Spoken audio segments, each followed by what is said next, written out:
উঠোন ঝাড় দেওয়ার অভ্যাস বহু বছর আমার জীবন থেকে চলে গেছিল। বেশ কয়েক বছর হয়ে গেছে আমি কখনোই উঠোন ঝাড় দিইনি। যখন কলকাতায় ফ্ল্যাটে থাকতাম তখন তো আর উঠোন ছিল না, তাই উঠোন ঝাড় দেওয়ার প্রয়োজনই হতো না। এই বাড়িতে আসার পরে কিন্তু মাই উঠোন ঝাড় দেয়। প্রতিদিন মাই বাসি কাজটা ছাড়ে, উঠোন ঝাড় দিয়ে সামনেটা ঝাড় দিয়ে পরিষ্কার করে। মায়ের খুব শরীর খারাপ, এর জন্য কিন্তু মা কিন্তু বাসি কাজটা করতে পারছে না। অনেক দিন হয়ে গেছে, 4:30টার সময় ওটা হয় না। আজকে আমি ভোর 5টার সময় উঠেছি। উঠেই সকালবেলা বাসি কাজগুলো সব কমপ্লিট করে নিলাম, কারণ আজকে অনেক তাড়াতাড়ি আছে আর তাড়াতাড়ি রান্নাবান্নাটাও করতে হবে। আগের দিনের ভিডিওতে বলেছিলাম যে মায়ের শরীর খারাপ, মাকে হসপিটালে নিয়ে যাব। আজকে হচ্ছে মায়ের একটা ছোট্ট অপারেশন হবে, তাই সকালবেলা আশি যে কাজগুলো ছিল সেই কাজগুলো সব কমপ্লিট করে এখন একটু জল নিয়ে বসে পড়লাম। আর সকালবেলার থেকে আমার জলই খাওয়া হয়নি। ঘুম থেকে উঠেই কিন্তু আগে আমি 1 গ্লাস জল খাই, তারপরে আমার অন্য কাজ থাকে। ঠাকুর ঘরে ঢুকে সব কাজগুলো কমপ্লিট করে নিয়েছি। এখন গাছে আসলাম ফুল তুলতে। আর গাছে কিন্তু আজকে অনেক ফুল আছে। ছাদটা অনেক দিন হয়েছে পরিষ্কার করা হচ্ছে না, আমি টাইমই পাচ্ছি না। কিন্তু বেশ কিছুদিন ধরে মাকে নিয়ে ছোটাছুটি করছি, এর জন্য আর টাইম হচ্ছে না, কারণ অনেকগুলো রিপোর্ট করানো হচ্ছে। অনেকবার ডাক্তারের কাছে গিয়েছি মাকে নিয়ে, এর জন্য আর টাইমই পাচ্ছি না সংসারের কাজগুলো গুছিয়ে করার জন্য। তো মাঝে একটু টাইম পেয়েছিলাম, তখন ঘরের ঝুলটুলগুলো সব ঝেড়ে নিয়েছি। তোমাদের সঙ্গে আর ভিডিও করে শেয়ার করা হয়নি। বেশ কিছুদিন হয়ে গেল ফেসবুকেও ঠিকঠাক সময় দিতে পারছি না, কোনো ভিডিও করতে পারছি না, আপলোডও করতে পারছি না, কারণ ওই মার শরীর খারাপ বলে মাকে নিয়ে ছোটাছুটি করতে হচ্ছে। আর এদিকে দেখো ফ্রিজ থেকে আমি ডিমগুলো নিয়ে নিলাম, আর দুটো আম ছিল, আমগুলো পচে গেছে, তো ভাবলাম পরে পরিষ্কার করে দেবো ফ্রিজটা। তো এখন আমি ডিম সিদ্ধটা বসিয়ে নিচ্ছি, কারণ আমি রান্না কমপ্লিট করব।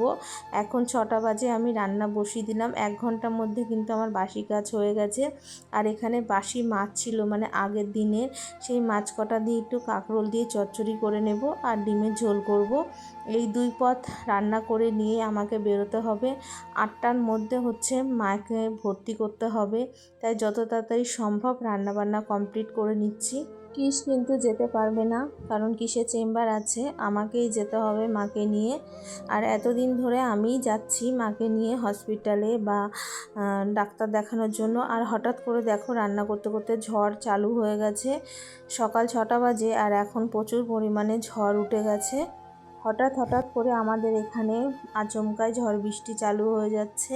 তো দেখো কারেন্টটাও চলে গেছে। এখন কি করব, অন্ধকারে আর তো ভিডিও করতে পারবো না, তাই লাইট জ্বালিয়ে ভিডিওটা শ্যুট নিলাম।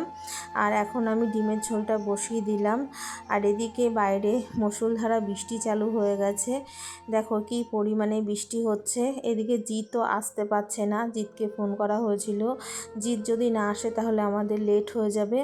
তো প্রায় এখন 8:30 বাজে, আমাদের অনেকটাই লেট হয়ে গেছে। আর ভিডিও শ্যুট করতে পারিনি, কারেন্ট ছিল না বলে। তো আমরা গুছিয়ে রেডি হয়ে বেরিয়ে পড়লাম। 1-1.5 ঘন্টা পরে কিন্তু বৃষ্টিটা থামলো, থামার পরেই কিন্তু জিত এসেছিল, তারপরে আমরা বেরিয়ে পড়লাম এখন।